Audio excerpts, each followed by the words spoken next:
coming to Look at attack my us. screen. It's coming to attack us. It's coming to attack. Whoa! No, no, no, no, no. Does it attack? It's above you. It's attacking you. It's attacking you. It's attacking you. Why in the world did we try this? In today's video, we survived 100 days in Minecraft. Except there's 4 of us. Let's get you accustomed. There's Bite, Monkey, Harry, and of course me. If one of us gives up, then the challenge is over. A couple goals in this video is to successfully infiltrate an abyss cult, reach past the sea of corpses, and finally escape without getting permanently cursed. Can we pull this off without giving up? Watch till the end to find out. Also, thank you guys so much for 80,000 subscribers. 20,000 away, baby. So if you could hit that subscribe button, it'll mean the world to me. Finally, hit the like button for the algorithm, and let's get straight into it. Day 1. We were gonna go straight into it. Our goal is to reach the very bottom of this abyss. It's a pretty straightforward task, except for the fact that we were hindrances to ourselves. But you'll see more of that later on in the video. The first thing that my friends decide to do is jump off of a cliff. Both of them. Yep, just off they go, I guess. Once they respawned, we were right back onto it. The thing about this abyss is that it's not a simple, straightforward, just jump to the straight bottom. There are actually 5 different layers, and potentially a 6th one as well. And that is exactly where we're headed. Ain't no looking back now. We were on our way down. There was a little bit of a pathway that they provided us, so we decided to take that route. Oh, and there's this really cool climb ability. We're basically able to climb up blocks, just for a limited amount of time. We didn't really put it much to use because, you know, we were kind of cracked at the game anyways. But, you know, it's there. Days 2 to 10. And so we enter the first layer and the first section of this bottomless pit. This zone was called the Edge of the Abyss. It was a total of 1,350 meters deep. This was no joke. And this thing, when I tell you that this thing is steep, I mean it. Hey, no jokes here. This thing is deadly. We noticed that there was a bit of a broken down tree, and we decided to head straight over there. We needed a bunch of wood to make tools, supplies, and everything else. And so we stocked up a bit. Despite me having a bunch of food, I also needed to bless up the boys, so I started collecting some wheat as well. Luckily, this was a lot easier for us. We ended up finding someone's house with a humongous farm. What a blessing. Ain't nobody starving today. One of the most major things that you need to know is basically beds are your best friend. They are going to allow you to set your spawn point wherever you die. So we needed a bunch of those, and I started collecting some. To scale this first layer, luckily for us, there were a lot of bases and a lot of staircases that led down a little bit. We just went base by base and tried getting ourselves down as safely as possible in the very beginning. As we carried on exploring, I eventually found myself some iron. Now this was going to be big because the most I had was stone tools, and eventually that was just not going to cut it. Psych, it was in an area where I couldn't mine, so it was basically useless. Took the L on that one. I got memed by the game, y'all. This ain't cool. Monkey, on the other hand, was in need of a bunch of cobblestone, and what I decided to do is kind of mess around with them.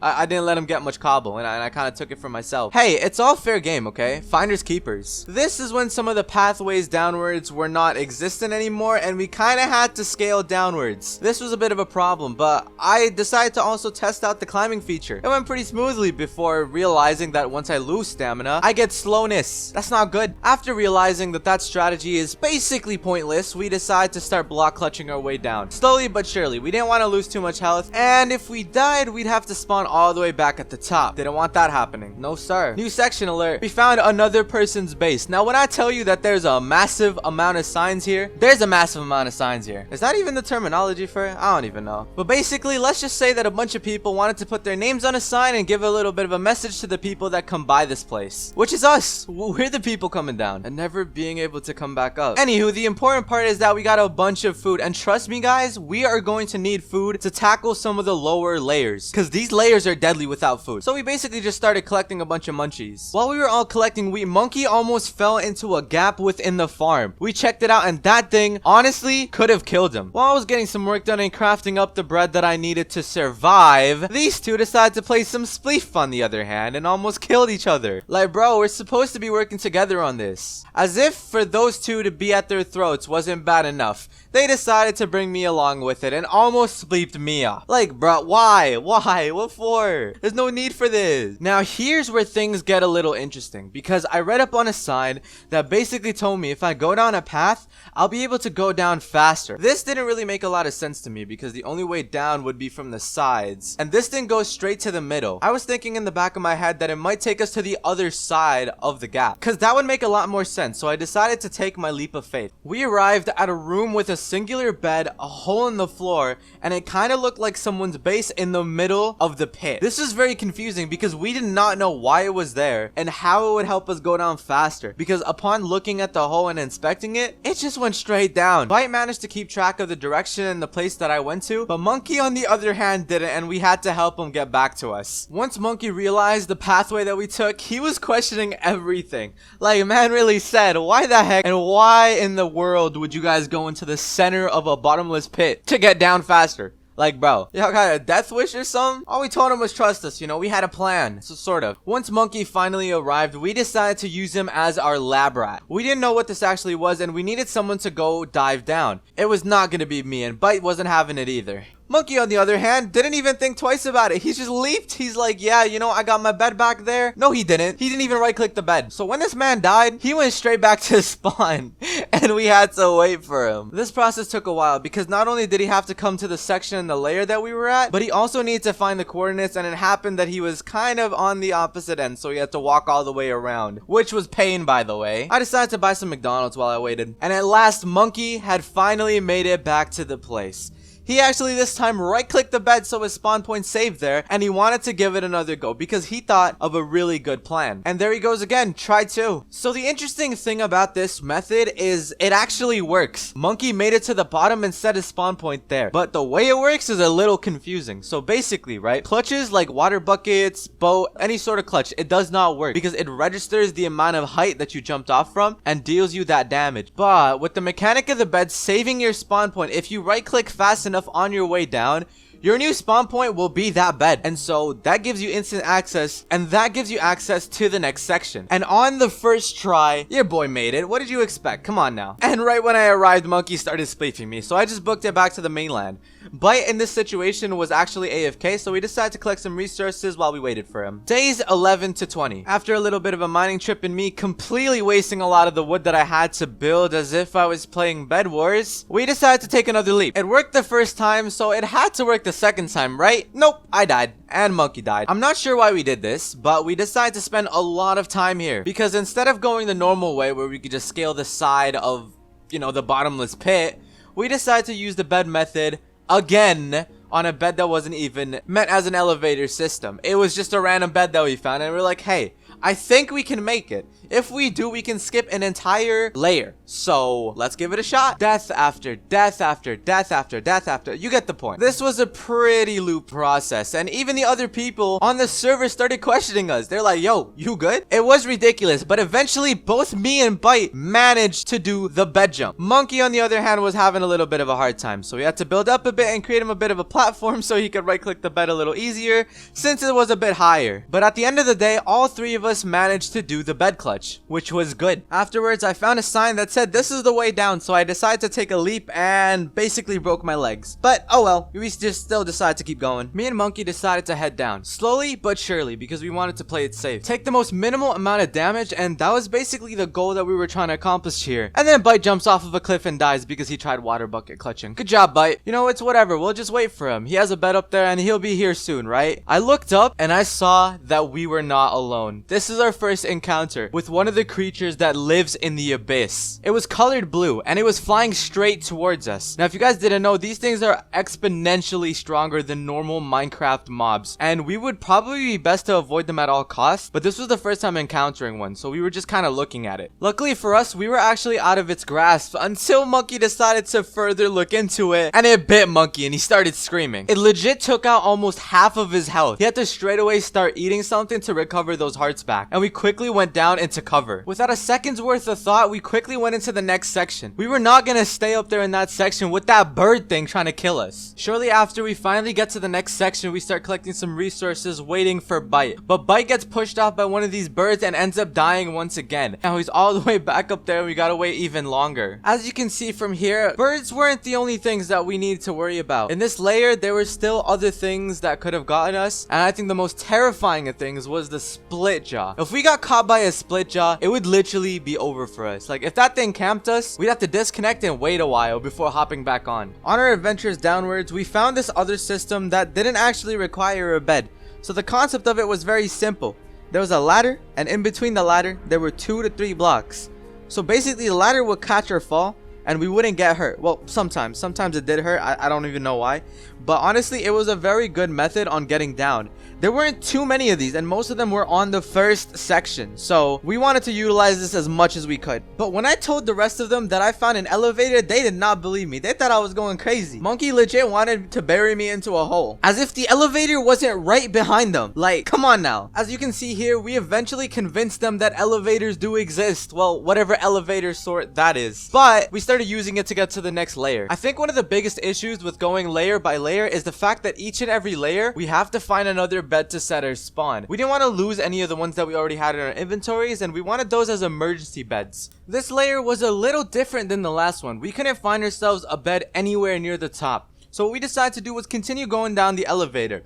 And the one thing that I was trying to avoid at all costs managed to find us. The freaking split jaw. But listen up, if it wasn't for the ladder system, we probably would have been chased by this thing until we were in a cave. We decided to continue going, but as you can see, it got a little stuck on the ladders, but then after we started moving, it started chasing us once again. Eventually, we got out of its grasp, and that's all due to the elevator system. We then started moving around looking for another bed, because if we died, we would have had to do all that again, not to mention the split jaws is already over there, and we didn't want to experience that again. But we did find a bit of a town slash city looking thing in the middle, and decided it'd be a good idea if we checked it out, because you know, when there's a city slash town, there's usually beds, right? While we were taking the pathway to the city slash town, there was actually a bird. Now this bird was different than the last bird that we encountered. This one didn't have a lot of blue on them and honestly looked like a regular bird, except massive. And despite all the red flags that we received from this creature alone and this layer, we decided to just walk past it as if nothing would have gone wrong. Well, to be fair, it was Bite's idea. Me and Monkey kind of wanted to keep going down, but it's, you know, it's whatever. Nope, it wasn't just whatever. Bite started getting chased by the bird and he ran quickly back along with the rest of us. From then on, we avoided some open places. Instead, we decided to take the enclosed routes. So that includes pathways, ways down, and we just started scaling the layer. You know what? Screw the thing in the middle of the place. We just wanted to go to the next layer, okay? We found this bed, but it looked like more of a trap. Luckily, someone already dug out of it. But what we also noticed is that someone trapped, or privated rather, their crafting table. Like, what would we possibly do to your crafting table? Mister, nobody can touch my crafting table because I don't trust anybody. We weren't even able to use it. Like, not only was it inaccessible, but it was just there taunting us. We didn't want to spend the wood on that. Days 21 to 30, the Forest of Temptation. Just about 1,250 meters to go to get to the next section. We finally made it to the second section. The thing about this section, to simply put it, it's a lot different from the last section. You're not just able to scale them out. Well, kind of, but not really, because the structures and just the terrain here is so much different than the last section. On the bright side, getting through this section is a lot shorter than the last one, except for the fact that we have to go more horizontal than vertical. What that basically means is to reach certain portions, we actually have to go not down, but sideways or straight forward or backwards. And it's a have to. As you can see, this was no easy way of getting down. A lot of the terrain has completely changed up. And also, there are more and more things that we had to fear on these layers. Not to mention the mobs get stronger and we get health effects the further we go down. We decided to place our very first bed. Now this one was expendable, okay? We needed to use it. We weren't gonna go back to the next section, alright? We made it to section 2 and we were staying here. We looked below us and there wasn't even ground to bridge down on. So we honestly just needed to find another person's path. And that was our game plan. So we headed over to the first path that we saw. It was kind of like a humongous cliffside. We basically just scaled the side of it up until we found the main land, or what we thought was the main land, when in reality it was just another one of these chunks. In between us and the chunk, there was actually another one of those birds. We tried our very best to avoid it, and we made it to the main land. Once we made it, we started collecting a bunch more resources because we needed that, and started scaling a little bit down. On our way there, we saw a couple of signs here and there, just like on the upper layers, except less this time because probably less and less people made it this far. We are amongst the survivors. Yup, I know, we're pretty cool, aren't we? Bite had almost completely ran out of food. Me, on the other hand, I was doing a little well, but I knew that I needed way more for the lower sections. So we needed to find ourselves another farm. we decided to take a look around this first layer of the section. Upon looking around, we eventually found a house with a bit of a wheat farm. Now, we were interested in going, but we were also wondering if we could find potentially a bigger wheat farm to suffice for all of us. Upon going downwards, we actually found a bit of an orphanage. Now, it seemed like there were like 8+ beds in there. It was kind of strange, but we tried looking for one that we can set our spawns in. And eventually, we did find one. We continued going downwards. Now, something I actually didn't mention in the beginning was flowing water hurts more than static water. And what that basically means is if you jump into flowing water, it'll start hurting you and shoving you out of it, just like any other waterfall would, basically propelling you to the bottom and hurting you at the same time because of all the pressure. We actually found this out the hard way. Well, rest in peace us, we died to waterbenders. Yay. Okay, all jokes aside, on our way down, we tried to play it a little bit more safer. Upon looking up to Bite and Monkey, I noticed that above them was another one of those flipping birds. We basically booked it. I jumped down and then the bird was right after me. For some reason, it didn't even look at Bite and Monkey. It was just looking at me. It shoved me into the water and I was so low. I was on the platform right underneath it. The first death in the Forest of Temptation was Monkey. And then shortly afterwards, it was Bite. I was the only one alive. The sole survivor of the group. I quickly ran because the bird was not just disappearing on me. It actually started chasing me down. I decided to block myself into the side of the wall with as many blocks as I could. I left a couple gaps for some reason, but that's because I thought the bird was stuck somewhere. So I was just kind of vibing there as I waited for the rest of them to come back. I decided to take a peek and I saw that the bird was actually stuck in the waterfall. This was good for me, but in the background, all I heard was the other two struggling to get back down because of the amount of split jaws and other things that were just roaming about the place. Their spawn rates are probably also increased, so this made it like double the difficulty. This is where things took a turn for the worse. Because while I was waiting for them, I was a little bit AFK, and a split jaw snuck up on me and bit my head off. What made it even worse is that Monkey and Bite finally got to me. Finally, they saw me. They saw me get my head bit off. I was back in their situation, in their shoes. I was trying to get back to that same location that they were trying to get to. We were all trying to meet back over there. Unluckily for me, there was so much stuff, just creatures all over the place. And every single time I tried going down there, I ended up dying again and again and again. It was legit spawn camping from a split jaw. It sucked.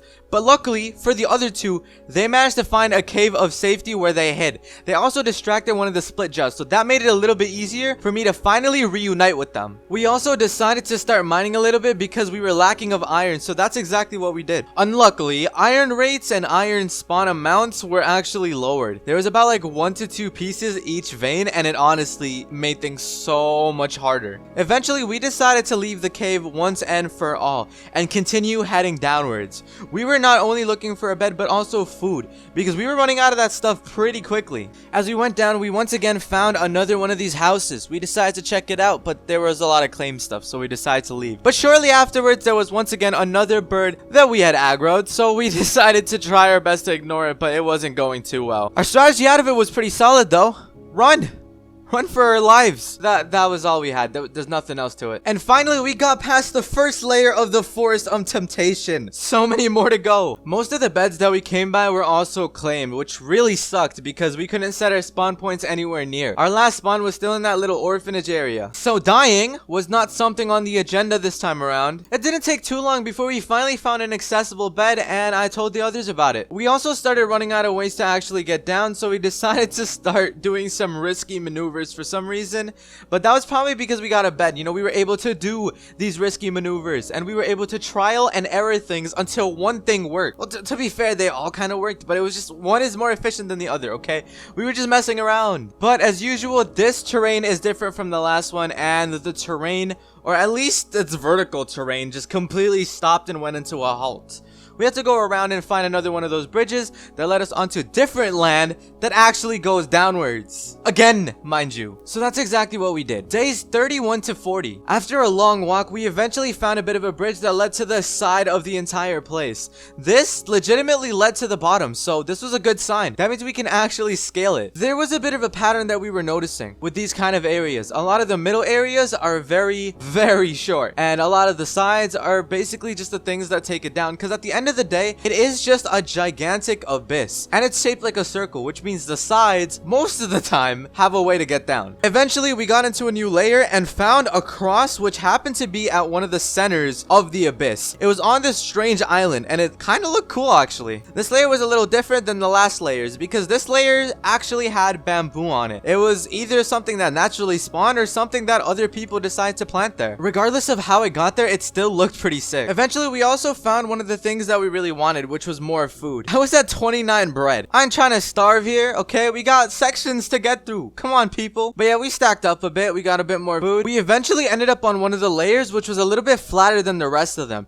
And that's because we were actually able to go a bit horizontal. Not only this, but we also found a structure that was a little bit bigger than most of the structures on the side of the walls. This was a first. This confused us a bit, actually, because some of the containers there that was locked were also shulker boxes. How did they get shulker boxes? Is there even an end here? Our best guess was during events, so that probably made the most sense. Me and Monkey decided to climb one of the trees to further scout out the area, and further in the distance, we found a little bit of a thing that kind of looked like a hub of some sorts that led to different builds and different communities. And obviously, due to our curiosity, your boy had to check it out. Come on now. But in the meantime, while Bite was trying to get up on the tree in the first place, he started getting attacked by some bug. We barely could even see it, so we decided to scurry quickly. Once we arrived at the place we saw in the distance, we realized that it was an entire civilization. There were multiple communities living here. It was mad. And at the dead center of everything, we found a huge array of signs.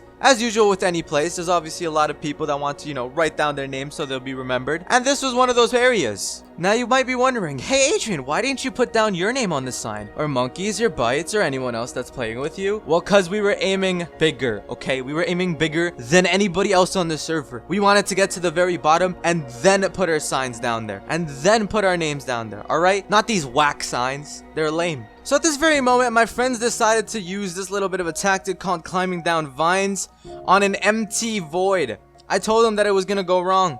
Did they listen? Absolutely not.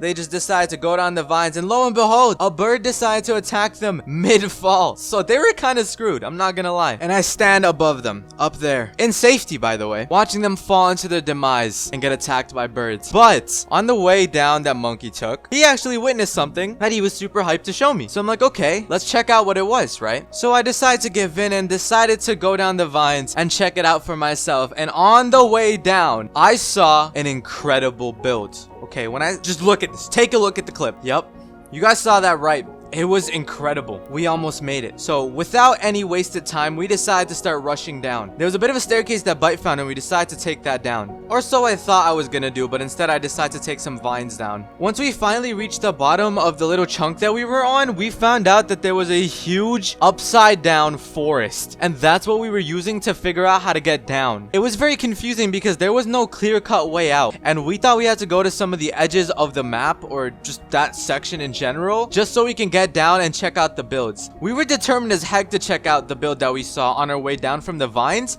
and we were not stopping until we figured it out. Unluckily for us, we got lost, but eventually I met up with Monkey, and Bite was busy getting food. I'm not sure what he was doing, honestly, but we all had the same goal in mind, which was to get to that build no matter what the situation. So that's what exactly we were all putting our mind to. Monkey was dying from hunger. Bite needed food. I needed food. So we all needed a break, all right? This was going to be it. Once we got into that building, I bet you there's an entire farm system in there. Well, at least it seems like it, because it looks like a freaking palace. Eventually, we managed to see the actual floor. We knew where and how far the actual goal was. We were looking at some of the vines and considering if we could fall down from them, but honestly, none of them seemed to look doable. Days 41 to 50. Eventually, after walking all of that distance, we at last found a building, a structure actually, that went from top to bottom. We could go down into that thing and reach the very surface where we need to go anyways, just to get down another section. At last, we finally made it to the structure. Once we entered, we quickly decided to look for a bed because we were not going through that once again. Something that was even better is on our way down, we found ourselves a water elevator and we took that all the way to the bottom. Lo and behold, we were finally at the ground floor of that layer. And the acres of food, crops, and everything you could ever ask for when it comes to health regeneration was right in front of us. It was a miracle. It honestly was. If it wasn't for this, we probably would have just ended up quitting, because this was not an easy task, guys. This was actually difficult. What was even worse is some of the creatures from the lower section made it to the top section somehow and started chasing us around. That was a little chaotic, but luckily we avoided most of them. We were going for the Undertale pacifist route. We also then found out that one of the creatures were rideable. So we all decided to ride the same creature for some reason, and we all ended up dying. Very counterproductive, if you ask me. But listen, okay, we were just trying things out, okay? You can't even blame us. It looked cool. Like, imagine riding around in one of these velociraptor looking things. Like, who wouldn't want to do that? I meant pterodactyl, not velociraptor. Yeah. And finally, we managed to get out of this section. The next section was called the Great Fault. This was around 4,400 meters down. That's almost double the amount of the last two. Like, that is an insane drop. But that didn't stop us. We continued to carry on scaling this abyss. The thing about this place is it's somewhat a little bit easier, but also harder to scale down, because it takes the concept of just being able to go straight down through different pathways, block clutching, and, you know, just bases all around. But it also takes a bit of a steeper take on it, because there are no cliff sides.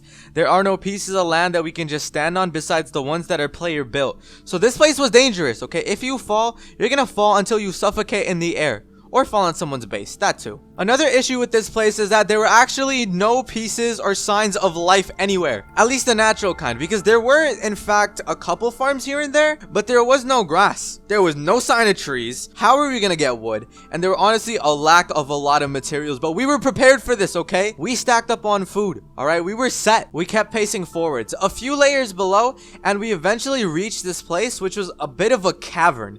This cavern was within the marble masses. Like, I don't even know how I got there. But honestly, there were trees in there. It was a little bit of a biosphere, as I like to call it. But there were also creatures in there, so we had to be careful a little bit. But looking around inside, it looked pretty cool. We looked around because there might have been something special in there. Maybe like someone's base, someone's valuable items, per se, but we ended up finding not much. Maybe a couple blocks here and there, but that was about it. There was also one of these bird creatures that we found up there. Well, right at the beginning of the section at least.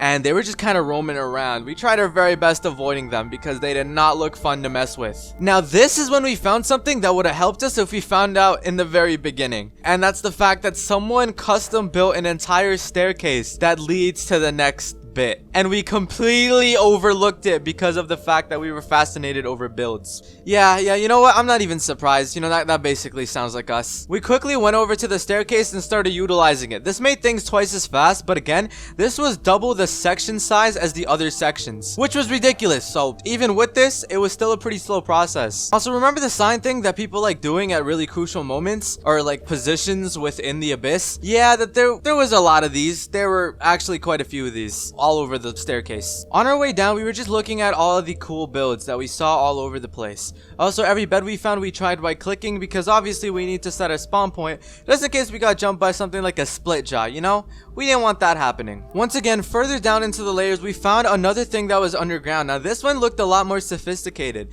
It looked like there was an entire community living within this place, and I couldn't blame them. This actually looks sick, and it was probably a really good protection against all the split jaws outside and another one of those bird-like creatures. So this was honestly very clever. We were just looking around and didn't really do much here because there wasn't much that they could offer without their chests being locked, of course. So, you know. Eventually, we also found a bit of a ship. Now, this ship was not normal, okay? It was not made out of wood. You know what this thing was made out of? Andesite, which one was it? The white one. That's what it was made out of, okay? I honestly thought I would have found some like secret treasure or something, but also nothing. But we kept going. I was actually ahead of most of everyone else, so I tried pulling a prank on them, but I couldn't quite finish by the time they saw it, and they eventually just jumped over it. I almost got Bite though, to be fair, okay? I almost got him. We'll get him next time. It didn't take too long before we found, once again, another massive city with some crazy looking builds. Now, this was also incredible, almost as incredible as all the other builds, except this time it looked pretty interesting because the contrast between the buildings and the terrain that we were in was pretty drastic. What was even crazier is, you know, this is kind of a thing that repeats throughout the sections, but there was something in the very middle of the abyss again that was near the city that looked very sick, and we decided to check it out. It looked cool at first, but it wasn't very practical and didn't really, it was nothing. It was just decoration. And we decided to just head back to the staircase. I kept moving forward and kept my head up as well. Lo and behold, before I knew it, I was eventually at the next section. I was one of the first people here, amongst our group, not with all of the players, just amongst our group. This section was known as the Goblets of Giants, which approximately was about 5,000 meters. That's how far we had to go just to get to the next section. That sounds like a very, very painful experience. Also, why is it even called the Goblets of Giants? Are there giants here? Like, we had no idea what to expect, honestly. I was a bit ahead, so I waited for the rest of them once I found a bed. Is what I wanted to do, but let's just say that they were having a couple difficulties with their connection and stuff. So I decided to move on ahead. I'd meet them in a lower layer. The first thing that I noticed on the layer that I was at the moment is the fact that there was also another city/town thing.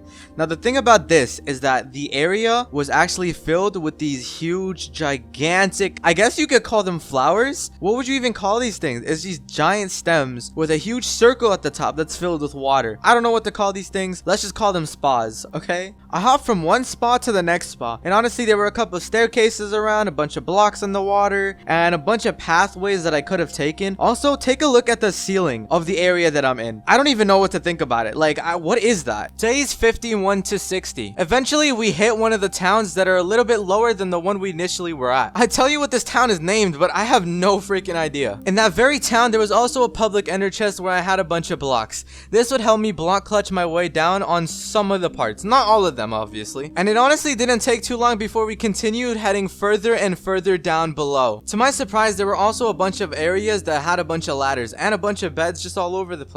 You know, the lower we get, you'd expect the less and less life would actually be there, but surprisingly, this area had a bunch of life around. Every house that we also came by, I decided to take a look inside of it just in case one of the chests was, you know, by accident open. I don't know, I just needed some more materials, and you know, if it was there, I might as well grab something from there. What caught my attention was this one house on top of the water that was a little bit closer to the middle than the side. It looked pretty nice actually. Whoever built it did a pretty good job. But what was more important about it was the fact that there was a bunch of food right next to it. That's exactly what I needed. Not only this, but I also realized that a lot of the ginormous trees that were all over the place could have also been used to scale down, because I started block clutching on them and going branch to branch. And with each and every layer, I decided to get more and more confident with some of these block clutches. Yeah, boy was feeling it. What can I say? You know, I'm cracked. It didn't take too long before we find this huge platform. I have no idea what this platform is. Like, in all honesty, it seemed very extra because almost all of it was not in use. It was just a bunch of torches so that things don't spawn on there. I'm not sure. I have no idea what the purpose of this place is. We decided to carry on. We found this little bit of a structure that had an enchantment table in it. I really wanted to use it. I had 21 levels and nothing, literally nothing to put it on. But regardless, I still wanted to enchant something, so it was a bummer that it was claimed. I would like to say around halfway into the layer itself, we started seeing a whole bunch of these ice glaciers. They were really random because, like, the fact that there was glaciers right next to fully grown trees was honestly one of the most bizarre things I've seen as far. And obviously, the farther we went down, the harder it got to actually scale this place. Luckily for us, the spawn rates, for some reason, we lucked out on that. There were no mobs in sight for this time being, okay, just for now, and we were honestly really lucky because of that. Eventually, at some point, the land below us was actually just non-existent, and I had to take a pathway that led me straight to the middle of the abyss. I know it sounds dumb, but listen, okay, hear me out.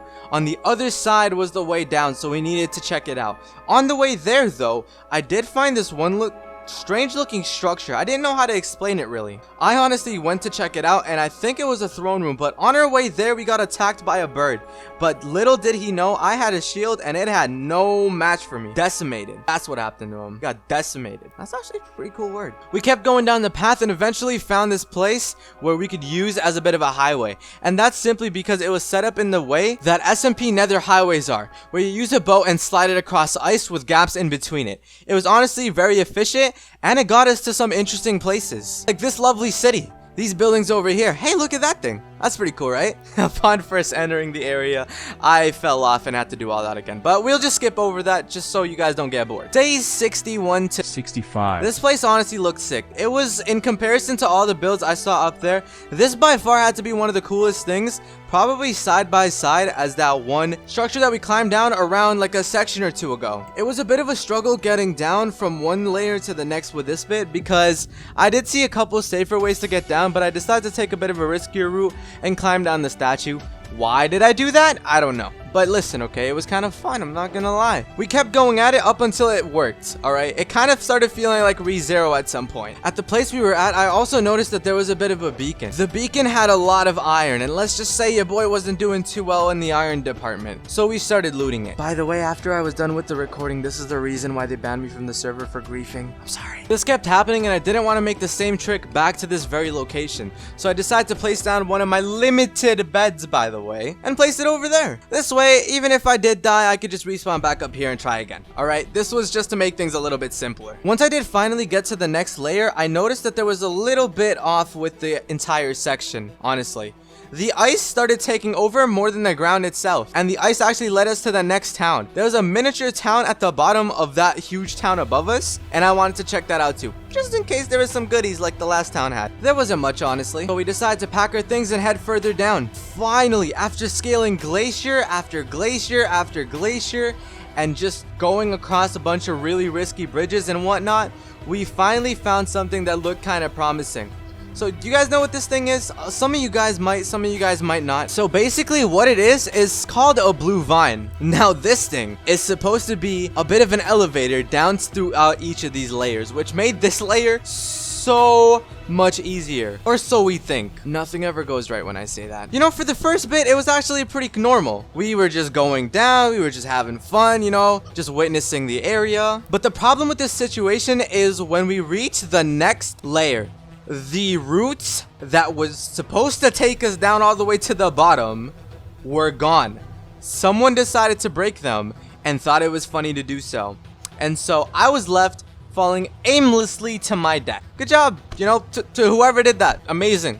Amazing joke. I decided to use my big brain because I didn't want to go all the way back up and find a different direction. So instead I realized that there were a couple checkpoints in between and decided to block clutch on one of them. Look at how low my hearts were when I actually did it. We did this all the way down until there were more vines that we can go down. And that's what we decided to take down up until we hit the bottom of wherever we were at, honestly. There was a huge town here, but it looked very barren. It didn't seem like a lot of people lived here, but the structure was definitely here. It might have been ruins, to be honest, now that I look back at it. After checking out the surrounding area, I then soon realized that there are gaps on the floor in the center building. The reason why this is important is it leads us to the next section that we need to get to. Now, I'm not gonna lie to you guys, this section is one of my favorite sections.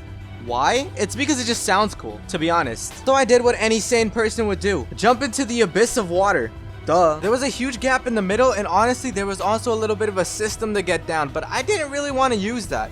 I wanted to see how the original people that first discovered this place attempted getting down. And that was just aimlessly going downwards within the water. I saw some platforms on the sides as well, and I wanted to try seeing if I could land in some of them. But oh god, was that a mistake. I just kept dying left and right. It was honestly, what was I thinking? I died so many times that I need to place a bet because I needed to respawn right here. I did not want to make a walk every single time that I died. Days 66 to 70. This section is known as the Sea of Corpses.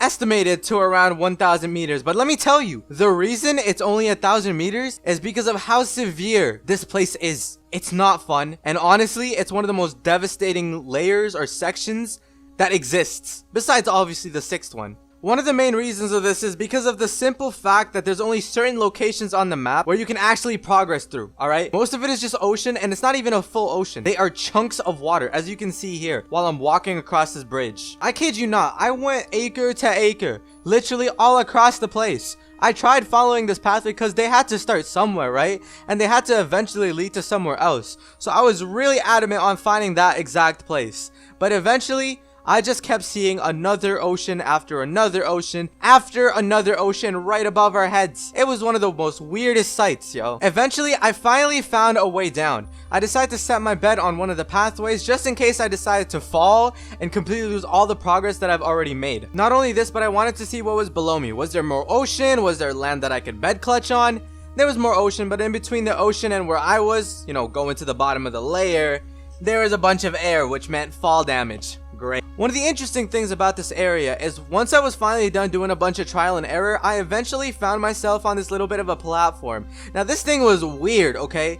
It wasn't a staircase, it was definitely not some sort of a block clutch thing, but it was a bit of a pathway and it was a bunch of falling with no damage actually taken. It's hard to explain, but just look at it. Eventually at the very bottom, we finally got to some sort of an island. There was actually someone living here. No, they're not actually on, but you know, there was a bit of a building here and a bunch of stuff here and a campsite, which was kind of cool to see, but nothing that was useful to us, so we decided to keep going. I eventually found a pathway and I decided to follow it because eventually it would lead somewhere, right? I was right. It eventually led us to the place that had land on it. Okay, not just an island, I mean full on land that we can scale and go down. This was big. And oh my god, was I happy when I found this. Like, this thing was actually such a blessing because I had no idea how I was going to scale to the bottom because I've never even been this far down. And you know, just when I thought everything was going according to plan and that I was just simply gonna go down with that, you know, piece of land, it decided to just completely end. There was nothing underneath it. There's a pathway. I decided to take the pathway, but above us was a huge chunk of island or whatever it was, and there was literally no clear-cut way of getting down. So I just aimlessly walked down this path hoping for the very best. Day 71 to 80. I'm gonna keep it real with you guys. This duration of time was honestly the worst for me because I did not know where to go.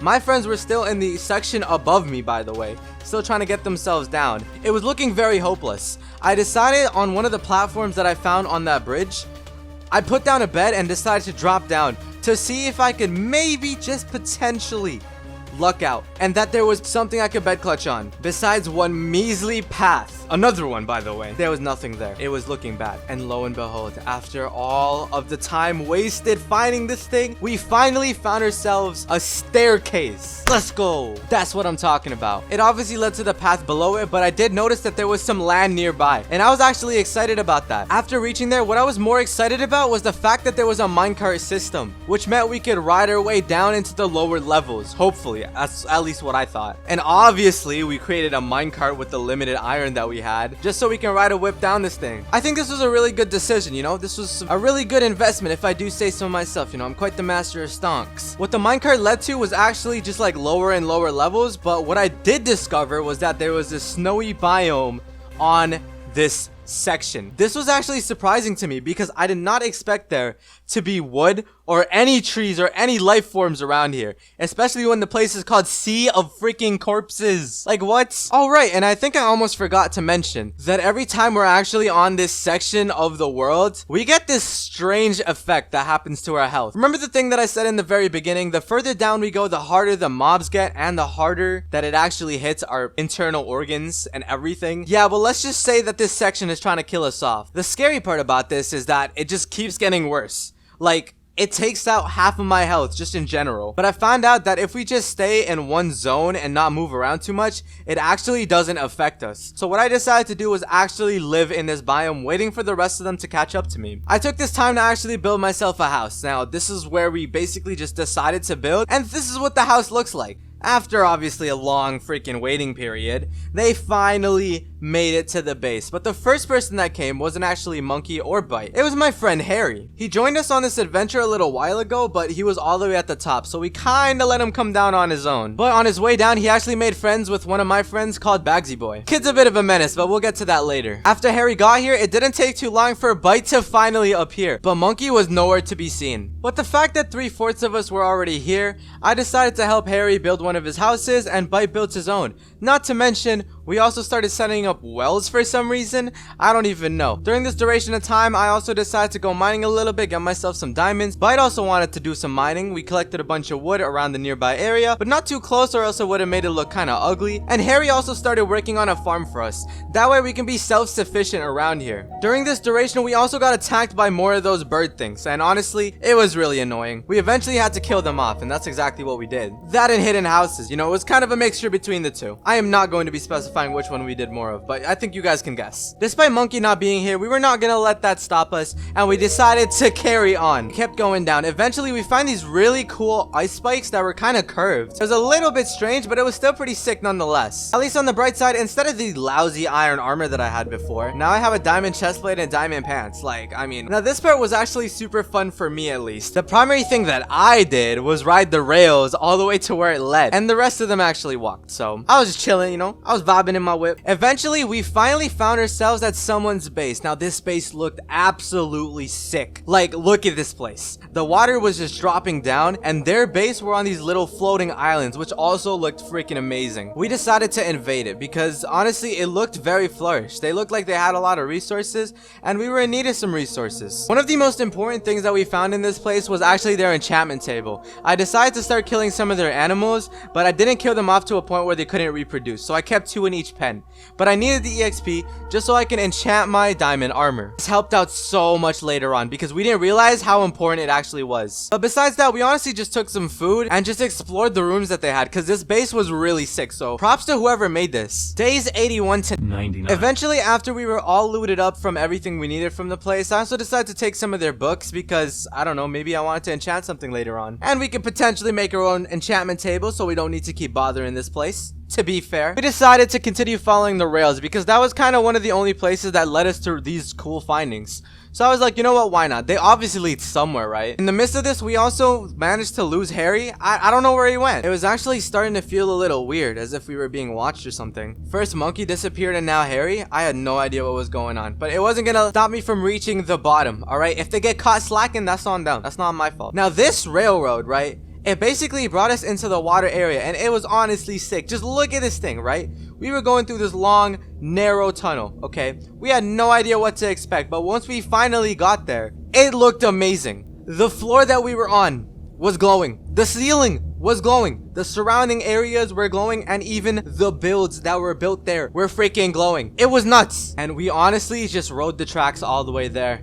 We found this really cool structure and decided to look inside, but it was a flop. There was nothing in it, and in all honesty, it was just a waste of time. We also decided to kind of leave the tracks. I wanted to check out some of the other buildings as well. On our way there, we also noticed that there was a bit of a pirate ship. We wanted to check that out because it looked sick, but first we wanted to check out the castle looking thing. Upon reaching the castle looking thing, we realized that we're not actually alone down there. And no, it also wasn't Harry or Monkey. We had no idea who it was, so we were very cautious about it because at this layer, you're able to commit murder. No one can come save you. Nobody. Worst case scenario, we get into a bit of a fight with them and they found out where our beds are. If they find that out and they break our beds, we are back at the very freaking beginning. We were not gonna let that happen. Nope. For now, we just let them be. We were still exploring around the town and the kingdom that we were at. But honestly, they were coming in our direction. That's when things started getting a bit serious. We eventually, after a little bit of time, finally found them. They didn't know that we were scouting them. We were just watching them. We looked at their armor and realized that they had full enchanted diamond armor. They were not playing no games. At first, what my mind went to was that, hey, we should probably keep our distance and keep carrying on whatever we were doing. But at the back of my head, I just thought, if we could kill them off, this place will be ours, and they will hopefully spawn far away from us. This would be good because I did not want that anxiety of our beds being potentially broken every time we placed them due to these two. And so that's exactly what I did. I decided to take action and declared war on them. We set our spawn point underground. That way they weren't able to actually find it, hopefully. And so we decided to charge straight at them. But we didn't know where they were. We tried chasing them down, but eventually they escaped from our grasps. But one of them died, which meant that they went back to the last bed that they were at. And that was more closer to us than to their teammate. And that's when I decided to take a little bit of action. I needed to instigate the fight happening in the first place. So I decided to message him. I whispered to him and I tell him that we should meet up. And he said, stick to the tracks and eventually you'll find me. And that's exactly what we did. We waited there up until he finally reached us. This is when the mistake was made. Because right when I asked him about it, is the fact that he gave me one of the biggest red flags of them all. He asked me if I was part of the cause. I had no idea what the cause was, and I just out of nowhere said yes, because we needed a way to lure him in. and I had no idea what I was getting into. But before we could fully think about the situation, we decided to charge in and try killing him off. After we got a couple hits in, really quickly he decided to slice back with his sword that also had fire aspect on it. So every single time he hit us, we were burning. Added to that, the lower amounts of health that we had, just being in these layers, made this task almost close to impossible. He was on a whole different league. I was the first down. And once I realized what the situation was, I quickly decided to shift. That way he wouldn't know the location of where we were hiding. Shortly afterwards, Bite came as well. And we were both just stuck in the whole shifting. He had a hunch as to where we were, so I quickly started burrowing downwards. But I realized no matter how far that I go down, eventually he will find me. I placed a bed down there for both me and Bite and decided to climb back up and said that we had a bit of an offer. He thinks that our bed is up there at the beginning of the burrow, so that was to our advantage. Once we came up, we explained to him how we were travelers and we're trying to get to the very bottom of it. And to our surprise, he said that we can come with him because that's exactly where he was headed. Something definitely seemed wrong, because why would you go from trying to kill us to helping us out? Something was not right here. Before we realized it, we were actually a part of them. We were recruited by them. If we tried escaping, who knows what would have happened. But they outgear us by miles, literally miles. We didn't know what to do, and honestly we were just held captive. We were hoping for the very best, that he was gonna lead us to the place we needed to go, and honestly we had nothing else to believe in at that point. Hint after hint, we started realizing that we were now a part of a cult. The weird part is, regardless of them recruiting us, they didn't tell us what the cult was about or what their morals are or anything. All we were told was to follow them. They were also taking the railcart system, so we decided to follow them there. They had better armor than us, which made it a lot easier for them to navigate throughout the place without actually dying, because protection actually helps you out with the effects that you get on your health and your organs and stuff when moving around. My armor was actually better than Bite's armor, so I had a little bit of an easier time, but Bite had it the worst. Like every single time he'd get that effect, he'd have to stop and place down a bed. It was ridiculous. It seemed very weird because the further and further we followed them, the more and more it felt kind of like a ritual of some sort. They were showing us all of these statues, all these really cool places where very important things seemed to happen. Everything was in the past, nothing was current. We didn't know what was going on, and honestly, all these places seemed very surreal to us. We passed by amazing cities, and they also helped us navigate throughout the sea of corpses. They also showed us that there were plenty of people living here as well. To think that people are actually stuck here. We were honestly in the same situation, but our goal was to go even further than that. We were headed to the 6th section. Not many have went there, and nobody has come out of there. Once you're down there, you're stuck down there. Well, at least that's what the stories told us. To make it even worse is that they brought us to this huge, gigantic statue. It was holding a lantern and it had red eyes. It was a little demonic looking, but apparently it was something to behold. I didn't know how to feel about it. This was also another red flag. Just everything that they made us do just seemed like it was wrong. Something was wrong with it. You'd think that I'd enjoy sightseeing a little bit better, but this was honestly one of the strangest experiences we've dealt with so far. And we've dealt with some weird ones, believe me. We decided to look around further and eventually found ourselves a ginormous map of the area. The area looked so strange. It almost looked nothing like the upper layers. This place was a whole different dimension practically. We walked around a whole bunch and looked building to building. Little did we know that there was actually nobody on this specific area for some strange reason. Something about the area just didn't seem right. There was a whole functional city or town with a bunch of lights, with a lot of the places making it seem like it was touched pretty recently. Just ended up being an untapped area with no humans in sight whatsoever. Only us four. They told us that our destination was hella close. We were basically there. And so they decided to take off in the waters, which was kind of strange to me. I personally thought in the beginning that it was a bit of a shortcut. Oh, was I wrong?